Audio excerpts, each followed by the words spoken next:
Welcome to Unique Mentors podcast. I am Dr. Kavita. Today we will be discussing about some common queries related to medical licensure exam training to Middle East countries. Today we have with us Dr. Praveena Pratapachandran, the co-founder and mentor of Unique Mentors. Hello doctor Praveena. Hi Kavitha. പഠിച്ചുകൊണ്ടിരിക്കുന്നവർക്കും പ്രൊഫഷണൽസിലും ഒക്കെ abroad, അതായത് middle east കൺട്രീസിൽ പോയിട്ട് സെറ്റിൽ ആവാൻ എല്ലാവർക്കും ആഗ്രഹമുള്ളവരാണ്. അപ്പോൾ ഈ general practitioners, specialist doctors, allied health professionals, അവർക്ക് എന്തെങ്കിലും എക്സ്പീരിയൻസ് എത്ര വർഷം അങ്ങനെ എന്തെങ്കിലും ഉണ്ടോ?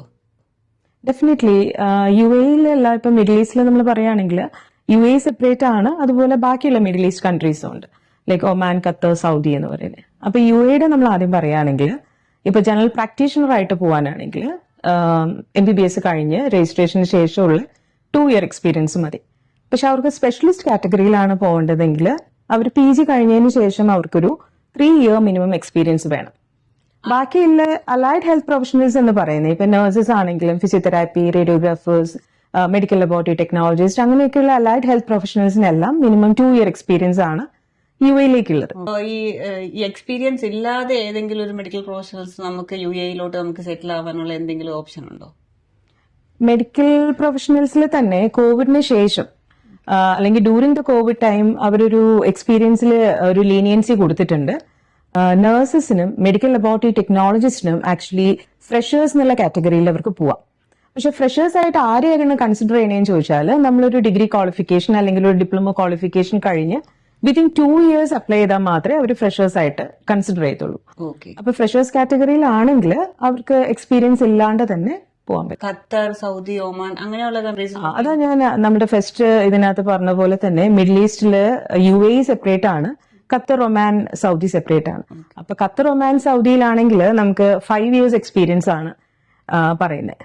പക്ഷെ നമുക്കിപ്പോ ഡേറ്റ ഫ്ലോ ചെയ്യാനായിട്ട് 2 year എക്സ്പീരിയൻസ് മതി.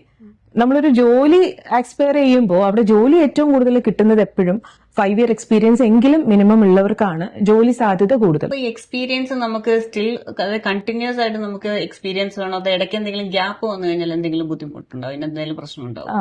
നമ്മളുടെ മിഡിൽ ഈസ്റ്റിലുള്ള എല്ലാ രാജ്യങ്ങളുടെയും PQR എന്ന് പറഞ്ഞാൽ പ്രൊഫഷണൽ ക്വാളിഫിക്കേഷൻ റിക്വയർമെന്റ് എന്ന് പറയുന്നത് എപ്പോഴും റീസെന്റ് 2 year എക്സ്പീരിയൻസ് ആണ് അവർ കൗണ്ട് ചെയ്യുക. അപ്പം നമ്മളിപ്പോ ഒരു 10 year എക്സ്പീരിയൻസ് ഉണ്ടെന്ന് വിചാരിക്കുക, അതിനകത്ത് ഒരു 1 year നമുക്ക് ഗ്യാപ്പ് ഉണ്ടെങ്കിൽ അത് കുഴപ്പമില്ല. പക്ഷെ റീസെന്റ് ആയിട്ട് നമുക്ക് കണ്ടിന്യൂസ് ആയിട്ടുള്ള ഒരു 2 year എക്സ്പീരിയൻസ് വേണം. ഓക്കെ, അപ്പൊ ഞാൻ ഇപ്പൊ അപ്ലൈ ചെയ്യണമെന്നുണ്ടെങ്കിൽ എനിക്ക് ഇതിന് തൊട്ട് മുന്നേ തന്നെ ഒരു റീസെന്റ് ആയിട്ട് ഒരു 2 year എക്സ്പീരിയൻസ് വേണം. അതെ അതെ. Okay okay. അപ്പൊ അത് അതിന് വല്ല ക്രൈറ്റീരിയ വല്ലതും ഉണ്ട്? ഇത്ര ഡെഫിനറ്റ്ലി നമ്മളിപ്പോ ഒരു പ്രൊഫഷണൽ ഇപ്പോ എല്ലാ മെഡിക്കൽ സ്ട്രീംസിനും അതാത് കൗൺസിൽസ് ഉണ്ട്. ഇപ്പൊ ഡെന്റൽ കൗൺസിൽ ഉണ്ട്, മെഡിക്കൽ കൗൺസിൽ ഉണ്ട്, ഫാർമസി കൗൺസിൽ ഉണ്ട്.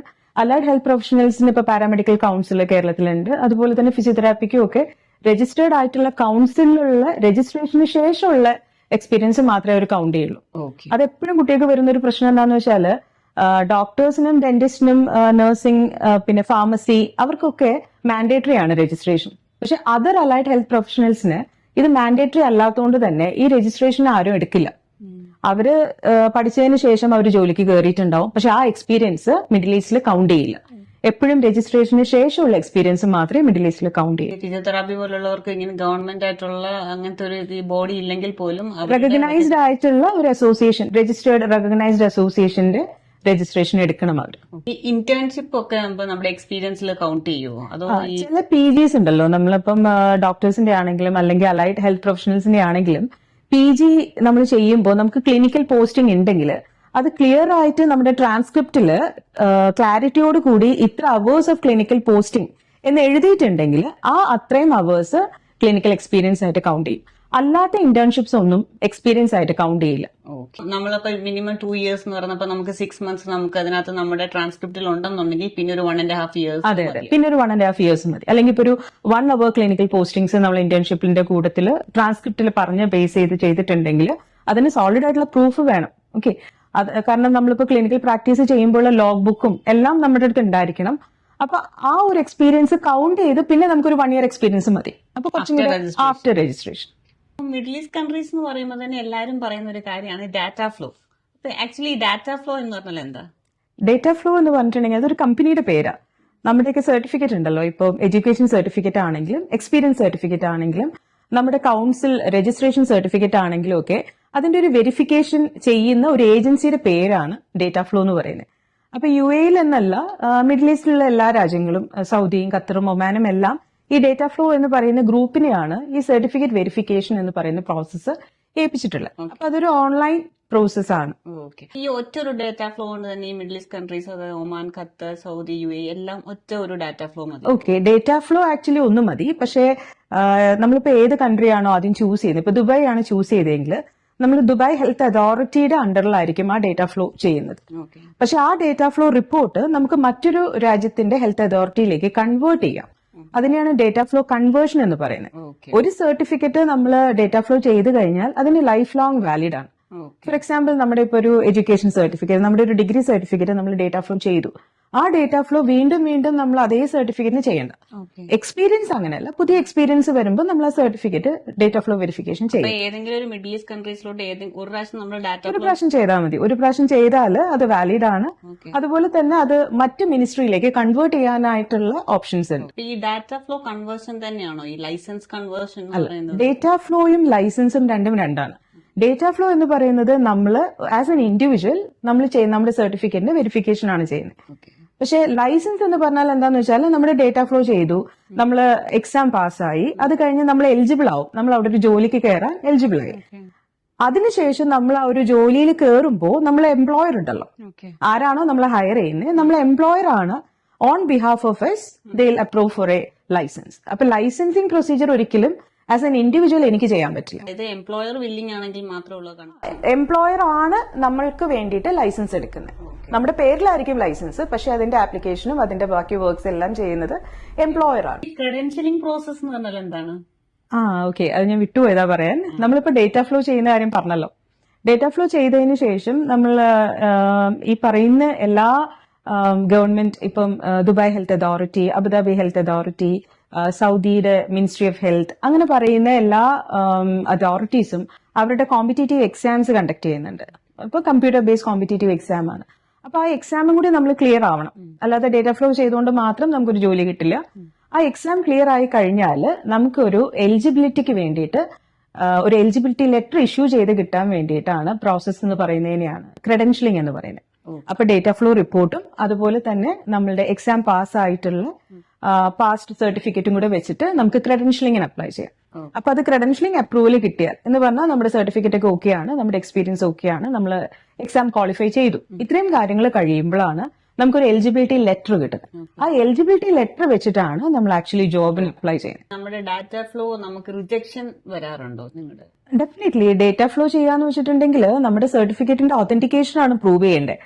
അപ്പൊ പലപ്പോഴും പല യൂണിവേഴ്സിറ്റീസ്, ചില ഇൻസ്റ്റിറ്റ്യൂട്ട്സിൽ നിന്ന് വരുന്ന എക്സ്പീരിയൻസ് ഒന്നും അവർ അപ്രൂവ് ചെയ്യണമെന്നില്ല. ഫോർ എക്സാമ്പിൾ, നമ്മളിപ്പോ ഒരു ഓപ്പൺ യൂണിവേഴ്സിറ്റിയിലാണ് പഠിച്ചതെന്ന് വിചാരിക്കുക. ഓപ്പൺ യൂണിവേഴ്സിറ്റീസിന്റെ സർട്ടിഫിക്കറ്റ്സ് ഒന്നും തന്നെ ഡേറ്റ ഫ്ലോ അംഗീകരിക്കില്ല, അല്ലെങ്കിൽ ഡേറ്റ ഫ്ലോ നെഗറ്റീവ് എന്ന് പറഞ്ഞിട്ട് റിപ്പോർട്ട് വരും. അപ്പൊ ഈ ഇഗ്നോ പോലെയുള്ള യൂണിവേഴ്സിറ്റീസ് ഒന്നും അപ്രൂവ് ഇല്ല. കാരണം എന്താന്ന് വെച്ചാല് നമ്മൾ ഈ ഡേറ്റ ഫ്ലോ ചെയ്യുന്നതും ഈ മെഡിക്കൽ ലൈസൻസിങ് ചെയ്യുന്നത് ഒരു ക്ലിനിക്കൽ പ്രാക്ടീസിന് വേണ്ടിയിട്ടുള്ളതാണല്ലോ. അപ്പൊ ഈ ഡിസ്റ്റൻസ് എഡ്യൂക്കേഷൻ, അതുപോലെ തന്നെ ഓപ്പൺ യൂണിവേഴ്സിറ്റീസ്, അതൊന്നും തന്നെ ഈ ക്ലിനിക്കൽ എക്സ്പീരിയൻസ് ഉണ്ടാവില്ല എന്നുള്ള ഇതില് അവര് അപ്രൂവൽ തരില്ല, അല്ലെങ്കിൽ ഒതന്റിക്കേഷൻ തരില്ല. അപ്പൊ ഡേറ്റ ഫ്ലോ റിജക്ഷൻ എന്ന് പറയുന്നതിനെക്കാട്ടിലും ഡേറ്റ ഫ്ലോയിൽ നെഗറ്റീവ് റിപ്പോർട്ട് വരാന്നുള്ളതാണ്. ഡേറ്റ ഫ്ലോ പോസിറ്റീവ് റിപ്പോർട്ട് എന്ന് പറഞ്ഞാൽ നമ്മുടെ സർട്ടിഫിക്കറ്റ്സ് എല്ലാം ഒതന്റിക്കേറ്റഡ് ആണ്, നമുക്ക് വേണ്ട റിക്വയർഡ് ആയിട്ടുള്ള എക്സ്പീരിയൻസ് ഉണ്ട്, നമ്മുടെ എഡ്യൂക്കേഷൻ അപ്രൂവ്ഡ് ആണ് എന്ന് കാണിക്കുന്നതാണ് പോസിറ്റീവ് ഡേറ്റ ഫ്ലോ റിപ്പോർട്ട്. അല്ലെങ്കിൽ നമ്മൾ അതിനെ നെഗറ്റീവ് ഡേറ്റ ഫ്ലോ റിപ്പോർട്ട് എന്നാണ് പറയുന്നത്. റിജക്ഷൻ നെഗറ്റീവ് പോസിറ്റീവ് ആയിട്ടാണ്. അതെ. അപ്പൊ ഏതൊക്കെ ടൈപ്പ് ഓഫ് എക്സ്പീരിയൻസ് ആണ് ഇവർ കൗണ്ട് ചെയ്യുന്നത്? എക്സ്പീരിയൻസ് കൗണ്ട് ചെയ്യണം ഞാൻ പറഞ്ഞല്ലോ, നമ്മൾ അവിടെ പോയിട്ട് ഒരു ക്ലിനിക്കൽ പ്രാക്ടീസിന് വേണ്ടിയിട്ടാണല്ലോ പോകുന്നത്. അപ്പൊ ക്ലിനിക്കൽ എക്സ്പീരിയൻസ്, ഹോസ്പിറ്റൽ എക്സ്പീരിയൻസ് ആണ് കൗണ്ട് ചെയ്യുക. നമുക്കിപ്പോ പലപ്പോഴും നമ്മൾ കണ്ടിട്ടുള്ള ഒരു കാര്യം എന്താണെന്ന് വെച്ചാൽ, ഗ്രാജുവേഷന് ശേഷം അവരൊരു ടീച്ചിങ് പ്രൊഫഷനിലേക്ക് പോയിട്ടുണ്ടാവും, അല്ലെങ്കിൽ അവരൊരു ഇന്റേൺഷിപ്പ് ചെയ്തു. അങ്ങനെയൊക്കെ ഉള്ളത് ഒരിക്കലും ഒരു ക്ലിനിക്കൽ എക്സ്പീരിയൻസ് ആയിട്ട് കൗണ്ട് ചെയ്യില്ല. അപ്പൊ കൂടുതലും കുട്ടികൾ ചോദിക്കാറുള്ള ഡൗട്ട് എന്താണെന്ന് വെച്ചാൽ, ഹോസ്പിറ്റലിൽ നിന്നുള്ള എക്സ്പീരിയൻസ് വേണോ, ക്ലിനിക്കിൽ നിന്നുള്ള എക്സ്പീരിയൻസ് വേണോ എന്ന് ചോദിക്കും. ഹോസ്പിറ്റലിൽ നിന്നുള്ള എക്സ്പീരിയൻസ് തന്നെയാണ് ഏറ്റവും നല്ലത്, പക്ഷെ ക്ലിനിക്കൽ എക്സ്പീരിയൻസും അവർ കൗണ്ട് ചെയ്യാറുണ്ട്. പക്ഷെ ക്ലിനിക്കൽ എക്സ്പീരിയൻസ് എന്ന് പറയുമ്പോൾ എപ്പോഴും രജിസ്റ്റേർഡ് ആയിട്ടുള്ള ക്ലിനിക് ആയിരിക്കണം. ഒരു ഗവൺമെന്റ് അതോറിറ്റിയിൽ രജിസ്റ്റേർഡ് ആയിരിക്കണം, അല്ലെങ്കിൽ അതിന് വാലിഡിറ്റി ഉണ്ടാവില്ല. നമ്മൾ ഏതെങ്കിലും ഒരു സ്ഥലത്ത് വർക്ക് ചെയ്തുകൊണ്ടിരുന്ന ക്ലിനിക്ക് ഇപ്പൊ ക്ലോസ്ഡ് ആയി, അപ്പൊ അങ്ങനത്തെ ഉള്ള എക്സ്പീരിയൻസ് ഇപ്പൊ നമുക്ക് അവിടെ ഒരു വെരിഫിക്കേഷൻ വന്നു കഴിഞ്ഞാൽ അവിടെ അങ്ങനെ ഒരു എക്സിസ്റ്റിംഗ് ഒരു ക്ലിനിക്ക് ഇല്ല എന്ന് പറഞ്ഞാൽ ആ എക്സ്പീരിയൻസ് നമുക്ക് ബുദ്ധിമുട്ടാണ്. അത് ഒരു റിജക്ഷൻ കോസ് ആയിട്ട് എപ്പോഴും കാണാറുണ്ട്. കാരണം അവര് ഈ വെരിഫിക്കേഷൻ എന്ന് പറഞ്ഞാല് ഡിഫറെന്റ് ലെവൽസ് ഓഫ് വെരിഫിക്കേഷൻ ഉണ്ട്. ചിലപ്പോൾ അവരൊരു ഇമെയിൽ വെരിഫിക്കേഷൻ ആയിരിക്കും. ഇപ്പൊ ഒരു എംപ്ലോയർക്ക് ഒരു മെയിൽ അയച്ചിട്ട് ഇന്ന ആൾ ഇവിടെ വർക്ക് ചെയ്തിട്ടുണ്ടായിരുന്നോ, ഇങ്ങനെ ഒരു എക്സ്പീരിയൻസ് സർട്ടിഫിക്കറ്റ് ഇവിടെ നിന്ന് ഇഷ്യൂ ചെയ്തിട്ടുണ്ടോ എന്ന് ചോദിക്കാം. അതല്ലാണ്ട് ചിലപ്പോൾ എന്താ വെച്ചാൽ ഫിസിക്കൽ വെരിഫിക്കേഷൻ അവർ ചെയ്യാറുണ്ട്. എന്ന് പറഞ്ഞാൽ ആ ക്ലിനിക്ക് പോയി വിസിറ്റ് ചെയ്യാന്നുള്ളത്. അപ്പൊ അങ്ങനെ നമുക്കിപ്പോ അപ്രോച്ച് ചെയ്യാൻ പറ്റുന്നില്ല. ഇപ്പൊ ക്ലിനിക്ക് ക്ലോസ്ഡ് ഒക്കെ ആണെങ്കിൽ there will not be any person to authenticate, അല്ലെങ്കിൽ ഇങ്ങനെ അതെ ഇവിടെ ഇങ്ങനെ ഒരു ഇതുണ്ടായിരുന്നു എന്ന് ഓതന്റിക്കേറ്റ് ചെയ്യാൻ ഇല്ലാത്തൊരു സമയത്ത് അവർക്ക് ഈ എക്സ്പീരിയൻസിനകത്ത് ഒരു ഇഷ്യൂ വരാറുണ്ട്. പക്ഷെ അതിനകത്ത് ചില പ്രൊവിഷൻസ് ഉണ്ട്. നമുക്കത് എന്താ പറയാ, ഒരു ഗവൺമെന്റ് ഏജൻസി എന്നുള്ള ഇങ്ങനെ ഒരു ക്ലിനിക്ക് ഇതിനു മുമ്പ് വർക്ക് ചെയ്തിട്ടുണ്ടായിരുന്നു എന്നൊക്കെ പറഞ്ഞ് പ്രൂവ് ചെയ്യാനായിട്ട് നമുക്കൊരു ഗ്രീവിയൻസ് ഉണ്ട്. റിജക്ഷൻ വരുമെങ്കിലും അതിനൊരു ഗ്രീവിയൻസ് അപ്രോച്ചസ് ഒക്കെ ഡേറ്റ ഫ്ലോയ്ക്കകത്തുള്ളതാണ്. പിന്നെ അത് കൺസിഡർ ചെയ്യുന്നത് എപ്പോഴും അതിന്റെ എത്രത്തോളം വാലിഡ് ആയിട്ടുള്ള ഡോക്യുമെന്റ്സ് നമ്മുടെ അടുത്ത് ഉണ്ട് എന്നുള്ളതിനെ ഡിപ്പെൻഡ് ചെയ്തിട്ടാണ്. ഇപ്പൊ കുറെ അധികം സ്റ്റുഡൻസ് ഇന്ത്യയുടെ പുറത്തു നിന്ന് MBBS പാസ്സായിട്ട് വരുന്നവരുണ്ടല്ലോ. അപ്പൊ അവർക്ക് ഇപ്പൊ ഈ UAE, ഖത്തർ, സൗദി അവിടെയൊക്കെ നമുക്ക് വർക്ക് ചെയ്യാൻ പോകണമെന്നുണ്ടെങ്കിൽ എന്ത് എക്സ്പീരിയൻസ്, എങ്ങനെയാണത്? അവർക്ക് ഈവൻ ഇന്ത്യയുടെ പുറത്ത് പഠിച്ചു വരുന്നവർക്ക് ഇന്ത്യയിൽ വർക്ക് ചെയ്യണമെങ്കിൽ തന്നെ അവർക്ക് FMCG എക്സാം എഴുതണമല്ലോ. അപ്പോൾ ആ എക്സാം എഴുതിയതിനു ശേഷം അത് ക്വാളിഫൈ ചെയ്തിട്ട് അവരൊരു ഇന്റേൺഷിപ്പ് ഉണ്ട്, 1 year ഇന്റേൺഷിപ്പ് ഉണ്ട്. അത് കഴിഞ്ഞിട്ടാണ് ഇന്ത്യൻ മെഡിക്കൽ കൗൺസിൽ അവർക്ക് രജിസ്ട്രേഷൻ കൊടുക്കുന്നത്. അല്ലാതെ അവർക്ക് FMG എക്സാം എഴുതാതെ അവർക്ക് ഡയറക്ട്ലി അങ്ങോട്ടേക്കുള്ള ഒരു എക്സാം ഇല്ല. അവര് ഏത് നാഷണാലിറ്റി ആണോ ആ നാഷണാലിറ്റി ആയതുകൊണ്ട് തന്നെ അവർക്ക് ഇവിടെ അവരുടെ എന്താ പറയാ എഡ്യൂക്കേഷൻ പ്രൂവ് ചെയ്യണം. അതിന് വേണ്ടിയിട്ടാണ് FMCG എക്സാംസ് ഉള്ളത്. അപ്പൊ അത് കഴിഞ്ഞാൽ അവർക്കൊരു ഇന്റേൺഷിപ്പ് ഉണ്ടായിരിക്കും. ഇന്റേൺഷിപ്പ് കഴിഞ്ഞ് ഇന്ത്യൻ മെഡിക്കൽ കൗൺസിലിൽ അവർക്ക് രജിസ്ട്രേഷൻ കിട്ടും. രജിസ്ട്രേഷന് ശേഷമുള്ള 2 year എക്സ്പീരിയൻസിന് ശേഷം അവർക്ക് ബാക്കിയുള്ള സ്റ്റേറ്റ്സിലേക്ക് പോകും. ഈ ഓൾട്ടർനേറ്റീവ് മെഡിസിനിൽ വരുന്ന ആയുർവേദ, ഹോമിയോ, സിദ്ധ, നാച്ചുറോപ്പതി അവർക്കൊക്കെ ഇപ്പം അങ്ങോട്ടേക്ക് പോകാനായിട്ട് ഒരു കോമൺ എക്സാം എഴുതിയാൽ മതിയാവുമോ? അല്ല, ആദ്യം ഒരു കോമൺ എക്സാം ആയിരുന്നു. അവർക്ക് എല്ലാവർക്കും ഒരേ പേപ്പർ ആയിരുന്നു. പക്ഷെ ഇപ്പൊ അങ്ങനെയല്ല. ഈച്ച് സ്പെഷ്യാലിറ്റിക്ക് ഡിഫറെന്റ് പേപ്പേഴ്സ് ഉണ്ട്. അതുപോലെ തന്നെ ഏത് മിനിസ്ട്രിയാണ് അല്ലെങ്കിൽ ഏത് ഗവൺമെന്റിലേക്കാണ് അവർ അപ്ലൈ ചെയ്യുന്നത്. ഫോർ എക്സാമ്പിൾ ഇപ്പൊ ദുബായ്ക്കാണെങ്കിൽ ദുബായ് ഹെൽത്ത് അതോറിറ്റിയാണ്. അബുദാബിക്കാണെങ്കിൽ DOH എന്നാണ്, ഡിപ്പാർട്ട്മെന്റ് ഓഫ് ഹെൽത്ത് അബുദാബിയാണ്. അതുപോലെ തന്നെ ബാക്കിയുള്ള എമിറേറ്റ്സിലാണെങ്കിൽ MOH ആണ്, മിനിസ്ട്രി ഓഫ് ഹെൽത്ത് ആണ്.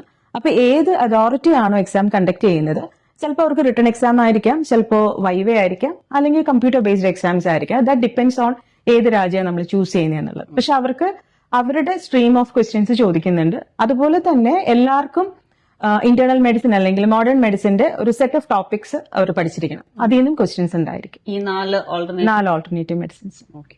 പിന്നെ ഇപ്പൊ എല്ലാരെയും വളരെ കൺഫ്യൂസ്ഡ് ആക്കിയ ഒരു ന്യൂസ് ആയിരുന്നു യൂണിഫൈഡ് എക്സാം എന്നുള്ളത്. അതിപ്പോ നിലവിൽ അത് ആയോ, അത് അപ്രൂവ് ആയിട്ടുണ്ടോ? അത് നമ്മളിപ്പോ ഒരു 2 years മുമ്പേ തന്നെ കേൾക്കുന്നുണ്ട് ഇത് യൂണിഫൈഡ് എക്സാംസ് വരികയാണ് എന്നുള്ളത്. പക്ഷെ ഡെഫിനറ്റ്ലി ഓൺ ദ ഫ്യൂച്ചർ അവരത് യൂണിഫൈഡ് ആക്കാനായിട്ടുള്ള എല്ലാ കാര്യങ്ങളും അവർ നീക്കുന്നുണ്ട്. പക്ഷെ എല്ലാ എമിറേറ്റ്സിലോട്ടും കൂടി അതെ, ആസ് ഓൺ നൗ യൂണിഫൈഡ് ആയിട്ടില്ല. ഓൺ ദ നെക്സ്റ്റ് ഡേ ആവാം. ഈ NCAHP അതെന്താണ്? അത് എല്ലാവരും NCAHP എന്ന് പറയുന്നത് ഇന്ത്യൻ ഗവൺമെന്റ് കൊണ്ടുവരുന്ന ഒരു രജിസ്ട്രേഷൻ ആണ്, ഒരു യൂണിഫൈഡ് രജിസ്ട്രേഷൻ ഇതാണ്. അപ്പൊ അതിനകത്ത് ഹെൽത്ത് കെയർ പ്രൊഫഷണൽസും അലൈഡ് പ്രൊഫഷണൽസിനും എല്ലാവർക്കും രജിസ്ട്രേഷൻ എടുക്കാം. ആധാർ കാർഡ് ലിങ്ക്ഡ് ആയിരിക്കും. സോ ഇനി അതായിരിക്കാം നമ്മുടെ എല്ലാവരുടെയും ഒരു ഹെൽത്ത് കെയർ പ്രൊഫഷണൽസിലുള്ള എല്ലാവരുടെയും ഒരു ലൈസൻസിങ് പ്രൊസീജിയറിൽ വേണ്ട ഒരു മാൻഡേറ്ററി രജിസ്ട്രേഷൻ. അതിപ്പോ സ്റ്റാർട്ട് ചെയ്തിട്ടുണ്ട്. അത് നമുക്ക് ചെയ്യാവുന്ന ഒരു കാര്യമേ ഉള്ളൂ. Thank you, Dr. Praveena, for this informative session. Thank you. Health care പ്രൊഫഷണൽസിന് മിഡിൽ ഈസ്റ്റ് കൺട്രീസിലോട്ട് പോകാനുള്ള data flow processing, licensure exam, credentialing, അതിനെപ്പറ്റിയുള്ള ഒരു ഓവർവ്യൂ നിങ്ങൾക്ക് ഇപ്പോൾ ഈ വീഡിയോയിലൂടെ കിട്ടിക്കാണുമല്ലോ. അങ്ങോട്ടേക്ക് പോകാൻ ആഗ്രഹിക്കുന്ന എല്ലാ ഫ്രണ്ട്സ്, കൊളീഗ്സിന് തീർച്ചയായിട്ടും ഈ വീഡിയോ ഷെയർ ചെയ്യുക. എന്തെങ്കിലും ഡൗട്ട്സ് ഉണ്ടെന്നുണ്ടെങ്കിൽ ഈ വീഡിയോയുടെ താഴെ നിങ്ങൾക്ക് ഡയറക്റ്റ്ലി കമന്റ് ചെയ്യാം, അല്ലെന്നുണ്ടെങ്കിൽ ഞങ്ങളെ ഡയറക്റ്റ്ലി നിങ്ങൾക്ക് കോൺടാക്ട് ചെയ്യാവുന്നതാണ്. അടുത്ത വീഡിയോയിൽ വെസ്റ്റേൺ കൺട്രീസിലോട്ടുള്ള രജിസ്ട്രേഷൻ പ്രോസസ്സിംഗിന്റെ ഡീറ്റെയിൽസുമായിട്ട് ഞങ്ങൾ വരാം. അതുവരെ സ്റ്റേ ട്യൂൺഡ്, സ്റ്റേ കണക്റ്റഡ്.